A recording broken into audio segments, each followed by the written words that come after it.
Copy splashdown. We see main chutes cut. Nick, Alex, Butch, Sunny, on behalf of SpaceX, welcome home. आसमान की ऊंचाई से आगे बढ़कर जब कोई अपनी सीमाओं को पार करता है तो वो न केवल खुद को बल्कि पूरी दुनिया को इंस्पायर करता है। ये कहानी एक ऐसी महिला की है जिन्होंने अपने सपनों को अंतरिक्ष में साकार किया। ये कहानी है सुनीता विलियम्स की।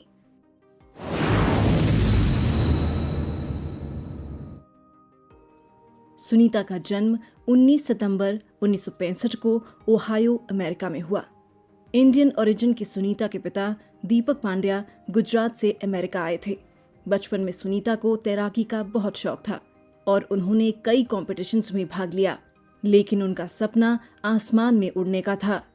सुनीता ने 1987 में अमेरिकी नेवल अकेडमी से फिजिक्स में डिग्री प्राप्त की और फिर 1989 में एक ट्रेनी पायलट के रूप में अमेरिकी नौसेना में शामिल हुईं। वहां उन्होंने 30 से ज्यादा विमानों में 2700 से अधिक घंटों की उड़ान भरी, लेकिन ये सफर यहीं रुकने वाला नहीं था।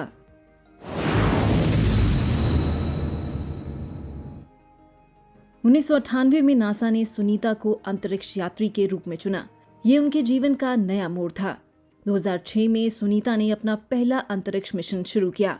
ये उनकी पहली बार अंतर्राष्ट्रीय अंतरिक्ष स्टेशन के लिए यात्रा थी।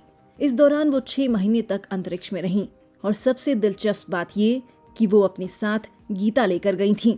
इतना ही नहीं, वो साथ में समोसा भी लेकर गई थीं।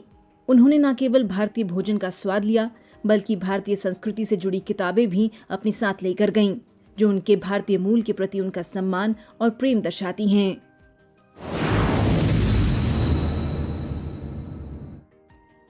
अंतरिक्ष में रहते हुए सुनीता ने 9 बार स्पेस वॉक किया और कुल 62 घंटे 6 मिनट स्पेस वॉक में बिताए। वो अंतरिक्ष में मैराथन दौड़ने वाली पहली महिला भी बनी। ये उनका पहला मिशन था और उन्होंने 2007 में सफलतापूर्वक धरती पर वापसी की। लेकिन ये सिर्फ शुरुआत थी। 2012 में सुनीता ने दूसरी बार अंतरिक्ष यात्रा की, लेकिन 2024 में हुआ कुछ अप्रत्याशित। 5 जून 2024 को सुनीता ने तीसरी बार अंतर्राष्ट्रीय अंतरिक्ष स्टेशन के लिए यात्रा शुरू की थी। ये एक 8 दिन का मिशन था, लेकिन तकनीकी खराबी के कारण मिशन में देरी हुई। इस बार स्टारलाइनर में आई तकनीकी खराबी ने उनके वापस आने में दिक्कत पैदा की।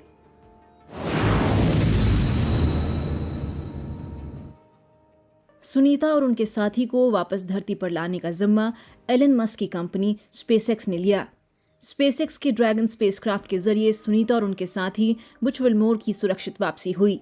ये पहली बार नहीं था जब बोइंग स्टारलाइनर में किसी तरह की दिक्कत आई थी। इससे पहले 2019 में मानव रहित उड़ान के दौरान भी सॉफ्टवेयर की गड़बड़ी के कारण यान अंतरिक्ष स्टेशन तक नहीं पहुंच पाया था, लेकिन सुनीता का साहस कभी नहीं डगमगाया।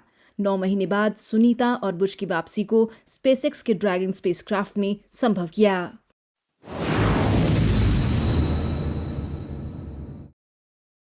सुनीता की इस यात्रा में उनकी मेहनत, साहस और आत्मविश्वास का कोई मुकाबला नहीं। न केवल वो एक अद्वितीय अंतरिक्ष यात्री हैं, बल्कि उन्होंने भारतीय महिलाओं को ये संदेश दिया है कि अगर इच्छा शक्ति मजबूत हो तो किसी भी चुनौती को पार किया जा सकता है। सुनीता की कहानी हमें ये सिखाती है कि सपने सच होते हैं, बस उन्हें पूरे दिल से अपनाने की जरूरत है। और यही कारण है कि सुनीता विलियम्स न केवल अंतरिक्ष बल्कि हमारे दिलों में भी हमेशा के लिए जगह बना चुकी हैं।